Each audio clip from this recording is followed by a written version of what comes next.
So sure enough, next cast hit, couple more hits, and another fish coming in the boat.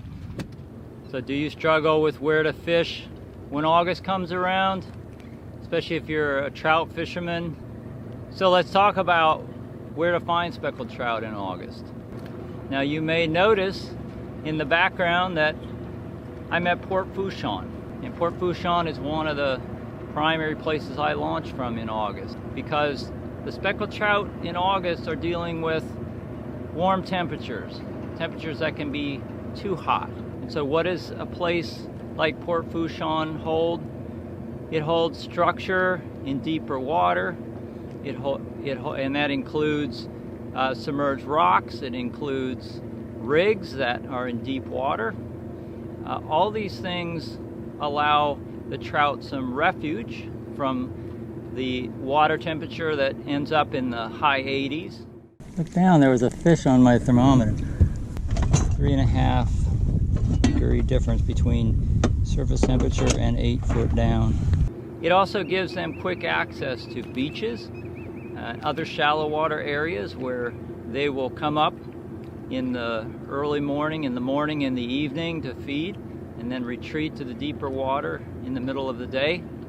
These barrier island areas are full of bait this time of the year. There's pogies jumping all around me. There's shrimp being busted. It's an incredible environment for fish of all species to feed and to live. In August, one of the main features that I fish are rigs. And these are oil and gas rigs, actually platforms to be perfectly correct.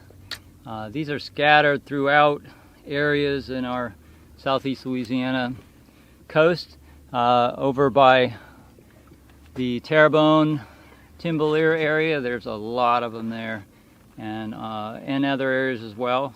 But I'll go up to them, generally fish the down current side with a jig. Now these rigs can be in anything from 5 foot of water up to 10 foot of water in the bays. So what I recommend is find yourself a rig in the deeper water, so like 9-10 foot depth, and then the trout will be hanging there, often on, if there's a strong current, on the down current side.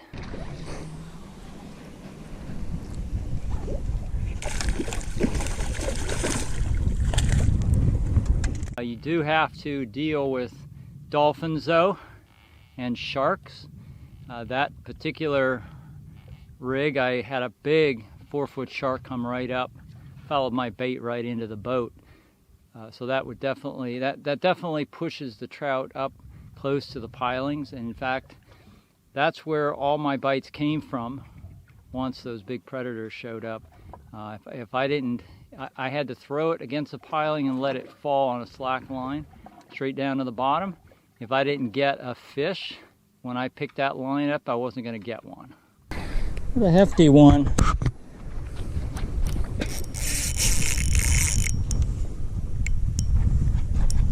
It's a pretty shark, wow. Probably get him soon.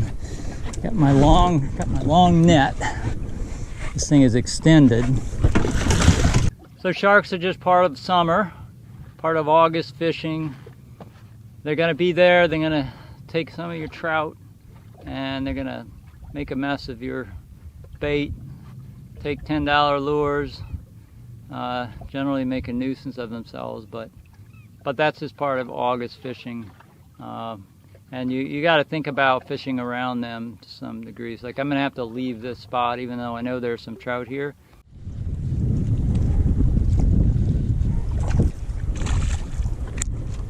Well, I'm back to the rig, and I came back here after another hour or more had passed just to see if I could find this place without the sharks and dolphins, because they definitely shut down the bite. And this one was here waiting for me.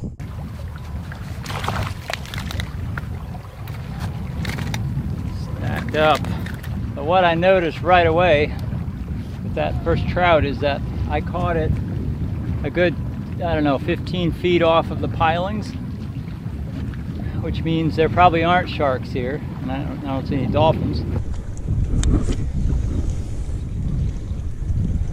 So it seems like there's some trout down here. Keeper-sized trout like that one right there. There might be a good number of them. And that one's a little bit bigger.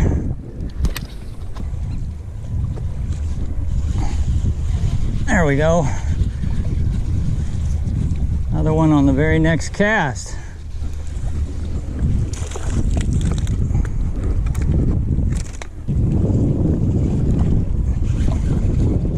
Go. This is just how trout fishing should be. At least with this size. You should be catching them one after the other. Now that's a bigger fish there. I'm gonna have to measure that one. That's a nice looking fish there. I'm catching 12 to 13, but I'm also catching these 16s, which seem to be females. So there's a combination of male and female in here. They are in one exact spot. It's the only place I've gotten a hit, right between the two sides of the rig. Another hit there. They're just hanging right. They're waiting right there. Another thing you're going to want to do in August as you come out to the outer edges, the edge of the Gulf, you're going to want to fish the barrier islands. So that means that you're going to have beaches to fish, you're going to have points, you're going to probably have cuts you can fish. There'll be a variety of different habitat that these islands will give you, and you need to take advantage of it. The trout will often pile up on points in little bays along the island, sometimes the beaches, and there's typically lots of bait out here. So it's exactly where you want to be in August. So this August, I'm going to be on the barrier islands somewhere or near them, near the Gulf of Mexico, where it's nice and salty. It's a little bit cooler. I'm going to be finding speckled trout there, and I hope that you'll get a chance to do that as well. Remember that August is a bit rough. The weather is dramatic, so watch out for those pop-up thunderstorms, and don't get overheated. I find melting an ice cube on my head works really well, and drinking enough water. So hope you can find your way out there safely and have success this August.